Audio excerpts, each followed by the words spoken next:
Happy Thursday, everybody. I've been going back and forth about whether or not to post this video, and I can honestly say that I'm still not sure it's the right thing to do, but I'm going to do it anyway, because I know that there are two types of people watching this video right now. There are those of you who have experienced grief that you can never, ever explain, and or are going through it even right now, whether it's the loss of a child, a parent, a loved one, a friend, a neighbor, best friend, whoever. And then there are those of you who've experienced grief in other ways, but also maybe you've been watching somebody that you know go through grief and struggle to even know or understand what it is they're going through. So today I wanted to just give one glimpse into the journey of grief. And it is not an exhaustive glimpse, but it's just something for us to consider, because I don't want to glorify grief. It's not the grief that is important. We don't want to say that we want to get stuck in that place. But when we acknowledge something and we say that there are places in our heart that are full of emotions, I think that that is not just a tool that can be used for grieving's sake. It's not grief for grieving's sake, but instead that it can be powerful, that it can be used so that people know that they are not alone, and that people know that they can persevere no matter what. And so I'm sharing this little blip on the screen, not because I'm in a bad place, because I'm actually not, but because I wanted to shed a little bit of light into the journey of grief that I've been experiencing. And maybe, just maybe, the next time that you encounter somebody that has gone through some things, you will have a different insight, a different consideration for what it is that they are experiencing. So here it is. It's just me. No makeup, no lights, no tripod, nothing. I just had one of those moments with grief that just, I don't know, just pow, socks you in the face out of nowhere and you weren't expecting it. And I think that's one of the rudest things. I mean, it's just rude. It's just rude.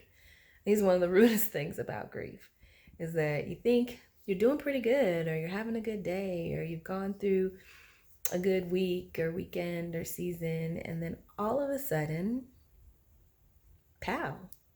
So I went to go open my journal. Today is January 13th, and it fell open to a page that for some reason said January 14th, 2020. And I looked at it and saw that it was a page that was filled with so much joy, because it was the first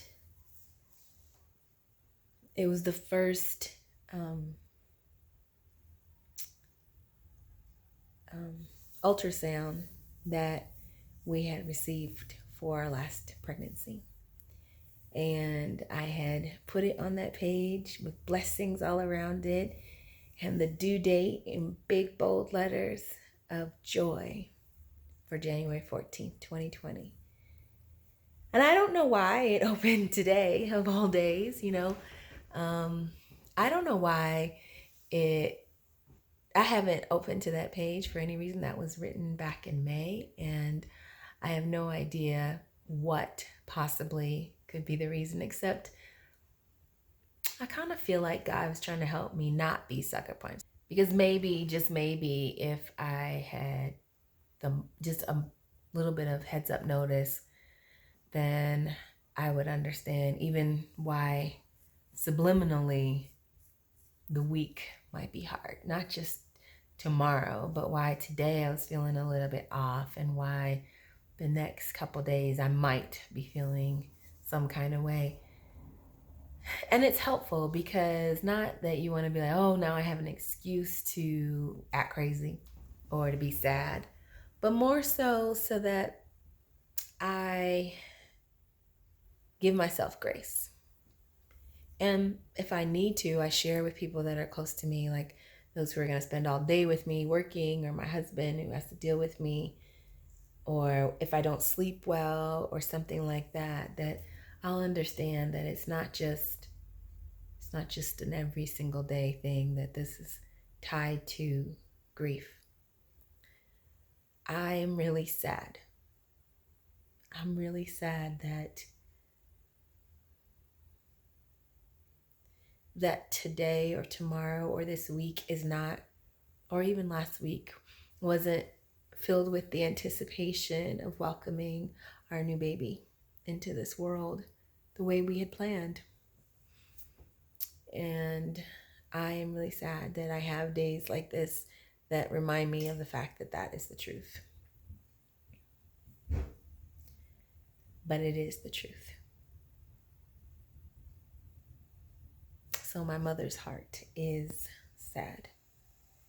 And praying for all the other mothers' hearts out there who are experiencing the same thing. And so I hope that these things that we go through are not for nothing.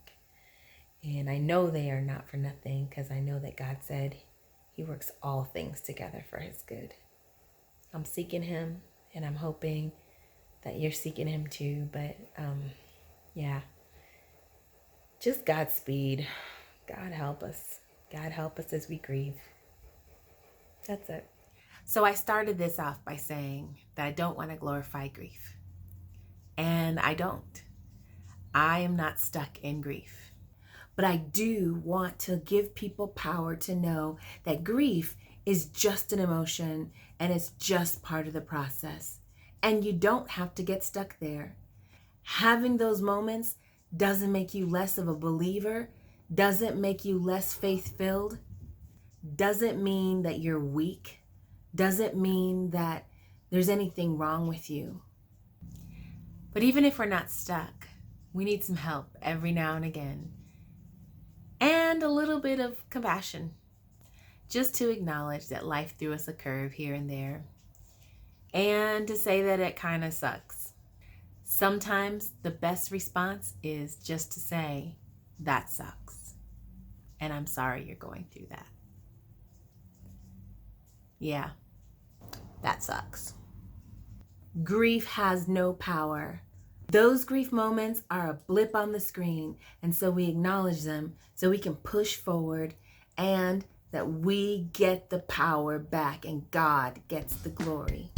Be encouraged. God bless.